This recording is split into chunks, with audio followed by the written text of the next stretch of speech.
Hello বন্ধুরা, নমস্কার। আমার ইউটিউব চ্যানেলে সবাইকে স্বাগত। আমি ইতির লাইফস্টাইলে চলে এসেছি নতুন একটা ব্লগ নিয়ে অনেক দিন পর। তো আমি একটা আগে জন্মদিনের ব্লগ ছেড়েছিলাম। এটা হচ্ছে আমার ছেলের অন্নপ্রাশন রয়েছে। মোটামুটি সবাই বুঝতেই পারছো ছোট ছোট ভিডিও দেখে। তো এটা ছিল সকাল 8টার সময়, টাইমটা 27শে ফাল্গুন 12ই মার্চ। আমার ছেলের মুখে ভাত ছিল, তো ওকে চুলটা ন্যাড়া করে দেওয়া হবে, ওই জন্য ওকে আমি রেডি করাচ্ছিলাম, মানে জামা প্যান্টটা ছাড়াচ্ছিলাম। তো দেখো ওকে এখানে চুলটা ন্যাড়া করে দিচ্ছে। আর মুখে ভাতের সময়টা ছিল খুব সকাল সকাল, 10টা 55-তে ছিল, মানে খুবই সকাল সকাল, তাই জন্য সব কিছু আমাদেরকে তাড়াতাড়ি করতে হয়েছে, মানে সকাল টাইমটা খুব তাড়াতাড়ি গেছে, খুব খিচিবিচির মধ্যে। আর আমি ভোরবেলার দিকে স্নান টান করে একটা জাস্ট ইয়েলো কালারের শাড়ি পরে চলে এসেছি।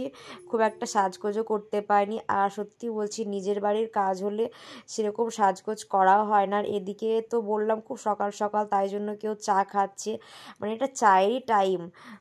তাপসদা চা খাচ্ছিল তখন। তারপর এখানে আমরা তখন বেশি কেউ আসেনি, কেউ রেডি হচ্ছিল, কেউ আসেনি, তাই জন্য যে কজন ছিলাম আমরা একটু ছবি তুলে নিলাম। নীল শাড়ি পরাটা এটা আমার মা, আর বেগুনি কালারের শাড়ি পরে আছে এটা আমার শাশুড়ি মা। কথা একটু আলতা হয়ে যাচ্ছে। আর আমার ছেলে ছবি তুলতে খুব ভালোবাসে, তোমরা ভিডিওতে দেখতেও পাও, শুধু পটপট করে তাকিয়ে থাকে। আর এটা হচ্ছে ওর দিদি ভাই, আর এদিকে দাঁড়িয়ে আছে ওর একটা ছোট্ট দাদা ভাই, আমার মেজদির ছেলে।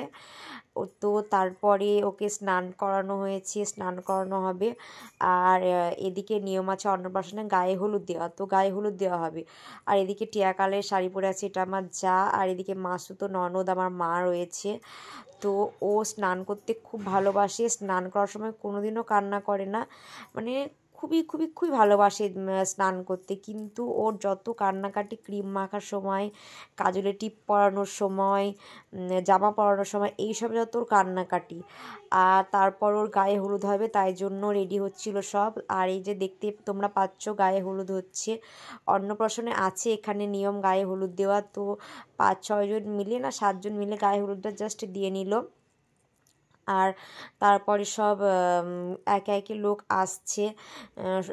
বললাম না সময়টা খুব সকাল সকাল ছিল, তাই জন্য তোমার সেরকম কেউ ঢুকতে পারেনি। সময়টা একটু বেলা করে হলে বেশ ভালো হয়, মানে সবাই দেখতে পায় সব কিছু নিয়মগুলো। তো যাই হোক, তারপর একটু ছবি টবি তুলে নিলাম। যারা ছিল তারা সবাই মিলে আমরা ছবি টবি তুলে নিলাম। তারপরে ওকে রেডি করানো হচ্ছিল ও ভাত খাওয়ানোর জন্য। আর এই যে দেখছো খয়েরি কালারের পোশাকটা, এটা মানে যেহেতু মামার বাড়ি পরে খেতে হয়, ওর তো মামা নেই, আমার তো কোনো ভাই নেই, তো আমার বাবাই দিয়েছে। আর কি কি পেয়েছে আমি ছোট ব্লগের মাধ্যমে দেখিয়ে দেবো, যেহেতু ভাতটা খাচ্ছে তাই এই কথাটা বলে দিলাম। মানে যেহেতু মামার বাড়ির থালে ভাত খেতে হয়। এই যে বগিটা দেখছো, বগি আর একটা বড় বাটি, আর 3টে ছোটো ছোটো বাটি, মানে 4টে বাটি মোট, আর 2টো ছোটো ছোটো ডিশ মা দিয়েছিল, একটা পান রাখার একটা মিষ্টি রাখার। এখানকার নিয়ম আছে দেওয়া, তাই ওই থালা মামার বাড়ি সব জিনিসই খাবে, তো ওগুলো মা বাবাই দিয়েছিল। আর বাবাকে আমরা এই পাঞ্জাবিটা দিয়েছিলাম যেটা পরে খাওয়াচ্ছে। আর ও ভাত খাওয়ার সময় খুবই খুবই খুবই কান্নাকাটি করেছে, মানে ভাত খেতে বসার থেকে, মুখে ভাত নেওয়ার থেকে, খেতে যাওয়ার থেকে খুবই কান্নাকাটি, খুবই খুবই, তোমরা ভিডিওতে দেখতেই পাচ্ছ। আর আমরা তখন ভাত খাওয়ানোর সময় ছিলাম না, আমরা ঘরের ভিতর ছিলাম, কারণ যখন ছেলেকে মুখে ভাত দেওয়া হয় তখন মা বাবা দেখে না, তাই জন্য আমরা ঘরের ভিতরে ছিলাম। আর বাদবাকি সবাই ছিল। আমি ফোনটা দিয়ে দিয়েছিলাম আমার মাসির মেয়েকে। আর এদিকে আমার শ্বশুরমশাই কাজে খুব ব্যস্ত, তাই আশীর্বাদ করে আগে চলে গেল। আর ওদিকে আমার শাশুড়ি মা বসে আছে। তারপরে আমি আর সানি আশীর্বাদ করলাম আমার ছেলেকে। আর কী দিয়ে আশীর্বাদ করেছি পরে বলবো, আর সবাই কী দিয়ে আশীর্বাদ করেছে সব কিছু বলবো। তো সবাই ওকে আশীর্বাদ করো যেন খুব ভালো মানুষ হয়, এটাই বলবো। তো একে একে আশীর্বাদ সবাই সারছে। আর খুব কান্নাকাটি করছিল বলে বাবাকে বললাম ঠিক আছে তুমি তাহলে উঠে পড়ো। বাবা অনেকক্ষণ খাওয়ানো হয়ে গেছে, অনেকক্ষণ বসেও ছিল, তাই জন্য ওর পাপার কোলে ওকে দিয়ে দিলাম, মানে আমার বরের কোলে ওকে দিয়ে দিলাম, যেহেতু ও থাকে ওর পাপার কোলে, একটু পাপা করলেও বসে যায়। আর ওকে এদিকে খেলাও দেখানো হচ্ছিল, আর গরমের দিকে খিচিবিচিও করছিল খুব, মানে গরমও লেগেছিল। তারপরে সবাই আশীর্বাদ করছে, তো আশীর্বাদ করতেও প্রচুর টাইম লাগে, কিন্তু কি বলবো এই টাইমে কোনো ছবি তুলতে পাইনি। মানে ছেলে খাওয়ানোর পরে খুব কান্নাকাটি করছিল, মানে খুব গরমও ছিল সেদিনকে, একটু গরমও বেশ পড়েছিল। আর এটা হয়েছিল আমাদের ডাইনিংয়ে, মানে মুখে ভাতের এটা। তারপর চলে এলাম রাতে।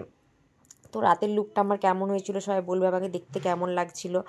আর এই যে দেখো ব্লগের মাধ্যমে তো সব কিছু দেওয়া হয় না, আর নিজের কাজ হলে বুঝতে পারছো সব কিছু খুঁটিনাটি ব্লগ করা হয় না, কাকে ফোন দেব কে তুলে দেবে। তাও যখন যাকে পারছিলাম তাকে দিয়েছি, একটু একটু করে তুলে দিতে বলেছি, কীরকম তুলেছে না কি বুঝতেই পারছো। ওইদিকে খাবারের স্টল হয়েছিল, ফুচকা পকোড়া কফি, আর ওই পিছনটায় হয়েছিল ভোজের আয়োজন হয়েছিল, তো তোমরা দেখতেই পাচ্ছ ব্লগে। আর এদিকে যে বড় ছবিটা দেওয়া ছিল এটা আমার ছেলের, এখানে অর্কেস্ট্রা হয়েছে, মানে নাচ গান সব হবে, তো দেখতে পাবে তোমরা।